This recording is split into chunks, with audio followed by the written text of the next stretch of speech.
সবাইকে লাইভ ধর্ম পথ চ্যানেলে স্বাগত।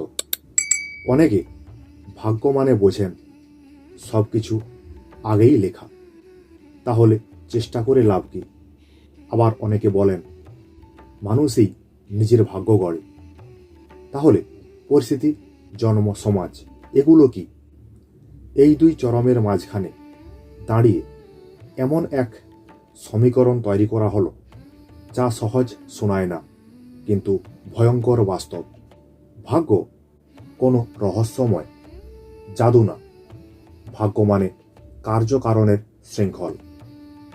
আজ যা ঘটছে তার পেছনে আগের কারণ আছে, আর সেই কারণগুলো আগের কারণের ফল। এটা এক ধরনের কসমিক লজিক, এটা বিশ্বের একটা অন্তর্গত নিয়ম। কিন্তু এখানেই সমস্যা, যদি সবকিছুই কারণের শৃঙ্খল, তাহলে মানুষের স্বাধীনতা কোথায়? একটা উদাহরণ দিলেই বোঝা যাবে। একটা সিলিন্ডার বা চাকা ধাক্কা দিলে গড়ায়, ধাক্কাটা বাইরের কারণ, কিন্তু গড়ানোর ধরনটা নির্ভর করে বস্তুটির নিজের প্রকৃতির উপর। চাকা হলে গড়বে, কিন্তু ইট হলে গড়বে না, পড়ে থাকবে। তার মানে কি? ঘটনার ধাক্কা বাইরের থেকে আসে, এটা ভাগ্য, কিন্তু আপনি কিভাবে প্রতিক্রিয়া দেবেন এটা আপনার চরিত্র, আপনার যুক্তি, আপনার নির্বাচন।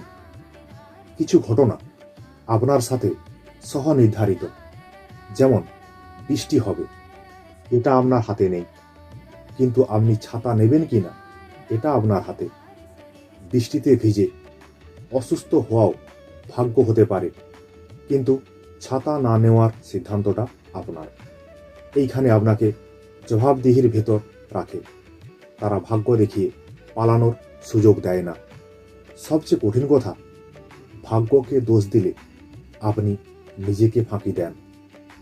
আপনার হাতে কোনো কিছু নেই ঠিক, কিন্তু আপনার হাতে আছে আপনার বিচার বুদ্ধি, আপনার মনোভাব, আপনার সিদ্ধান্ত।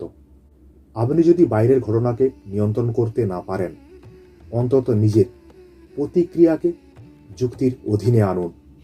রাগ, ঈর্ষা, ভয় এসবও এক ধরনের ভেতরের ঝড়। যদি ভেতরের ভিত মজবুত থাকে, তাহলে বাইরের ঝড় এলেও ঘর ভাঙে না। তাহলে সুখটা কোথায়? সুখ মানে পরিস্থিতি আপনার পক্ষে না থাকা, সুখ মানে আপনার ভিতরে যুক্তির শাসন। আপনি যা ঘটছে তার সাথে যুদ্ধ না করে আপনার হাতে যা আছে তার উপর কর্তৃত্ব তৈরি করবেন। এই মানসিকতা মানুষকে ভাঙে না, বরং শক্ত করে। আজকের জীবনে এই দর্শনের অর্থ কি? আপনি কোথায় জন্ম নিয়েছেন, পরিবারের অবস্থা কি, চাকরি হবে কিনা, এইসব অনেকটাই ভাগ্যের মতো। কিন্তু আপনি পড়াশোনা করবেন কিনা, নিজেকে শৃঙ্খলিত করবেন কিনা, নৈতিকভাবে দাঁড়াবেন কিনা, এসব আপনার। সমীকরণটা তাই নির্মমভাবে হলেও সুন্দর। বিশ্ব কারণের নিয়মে চলে, কিন্তু মানুষ তার প্রতিক্রিয়ার জন্য দায়ী। শেষ প্রশ্নটা আপনাকে, আপনি কি নিজের জীবনের সব কিছু ভাগ্যের ঘাড়ে চাপাচ্ছেন, নাকি যা আপনার হাতে আছে সেটাকে ঠিক করতে শুরু করেছেন? ভাগ্য আপনাকে ধাক্কা দিতে পারে, কিন্তু আপনাকে গড়িয়ে দিতে পারে আপনার ভেতরের যুক্তি। তাহলে কমেন্টে অবশ্যই জানাবেন, ভাগ্য না চেষ্টা। ধন্যবাদ।